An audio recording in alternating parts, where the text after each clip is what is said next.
ఈరోజు మనం తిరునీలకంఠయర్పన నాయనార్ కోసం తెలుసుకుందాం. అది చోళ రాజధానిలో ఓ నగరం. ఆ నగరం పేరు తిరుఎరుకట్టన్ పులియూర్.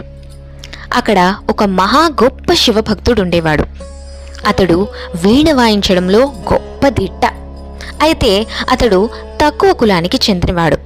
ఆ రోజుల నియమాల ప్రకారం తక్కువ కులస్తులకి ఆలయం లోపలికి ప్రవేశం ఉండేది కాదు. అయితే అతనికి ఓ అలవాటు ఉండేది. అదేంటంటే దేవాలయాలు, క్షేత్రాలు తిరుగుతూ అక్కడ ఆలయ ప్రవేశ ద్వారాల వద్ద నిలబడి అతని వీణతో శివగానాలు చేస్తూ ఉండేవాడు. భక్తి పారవస్యంతో మునిగి తేలేవాడు. అయితే ఒకానొక రోజున అతను తమిళనాట మధుర నగరానికి వెళ్ళాడు. అక్కడ కూడా క్షేత్రానికి వెళ్ళి ఆలయ ప్రవేశ ద్వారం వద్ద నించుని చక్కగా అతని వీణతో శివగానాలు చేయడం ఆరంభించాడు.